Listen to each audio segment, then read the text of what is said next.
আমেরিকার বস্টন শহর এখন ফুটবল উন্মাদনার এক রঙিন মঞ্চ।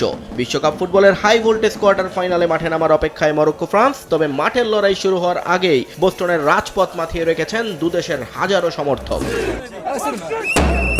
বোস্টন কমনে জড়ো হওয়া মরক্কান ফ্যানদের চোখে মুখে এখন শুধুই ইতিহাস গড়ার স্বপ্ন। 2022 সালের সেই অবিশ্বাস্য রূপকথা যে স্রেফ কোনো ভাগ্য ছিল না, এবার তা প্রমাণ করতে মরিয়া আফ্রিকান সিংহরা। আমরা অনেক মানুষকে প্রমাণ করে দেখাতে চাই যারা বলেছিল এটা নাকি কেবল ভাগ্য ছিল। যখন একটা জিনিস দুইবার ঘটে তখন সেটা ভাগ্য নয়, এটা ভাগ্য নয়, এটা একটা দল। পর্দার আড়ালে এর পেছনে রয়েছে প্রচুর কঠোর পরিশ্রম। এবার আমাদের প্রতিশোধ নিতে হবে।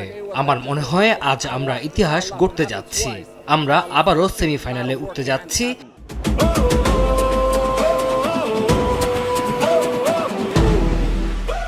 মরক্কোর এই হুঙ্কার অবশ্য মোটেও হালকাভাবে নিচ্ছে না ফরাসি শিবির। বোস্টন কমন থেকে কিছুটা দূরে ওয়াটারফ্রন্টের রোয়েস ওয়ার্ফে জড়ো হয়েছেন ফ্রান্সের সমর্থকরা। ড্রামের তালে তালে গান গেয়ে নিজেদের চেনা ছন্দে পুরো এলাকা মুখরিত করে রেখেছেন তারা। প্যারাগুয়েকে হারিয়ে শেষ 8-এ আসা ফ্রান্সের আক্রমণ ভাগ এবারও টুর্নামেন্টের অন্যতম সেরা। তবে কানাডাকে 3-0 গোলে উড়িয়ে দেয়া মরক্কোর গতি আর শৃঙ্খলা নিয়ে ফরাসি ডিফেন্স যে বেশ সতর্ক, তা ফ্যানদের কথাতেও স্পষ্ট।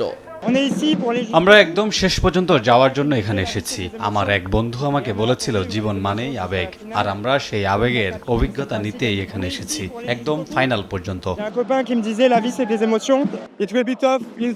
মাঠের লড়াইটা কঠিন হবে, কিন্তু গ্যালারিতে দর্শকদের মধ্যেও লড়াইটা সমান কঠিন হবে। আমরা নিশ্চিতভাবেই ফাইনাল পর্যন্ত ওদের অনুপ্রেরণা জুগিয়ে যাওয়ার জন্য এখানে এসেছি।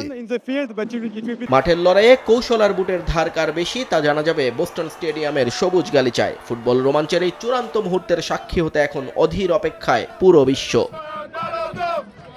নিয়ন মোহাইমেন, সময় সংবাদ।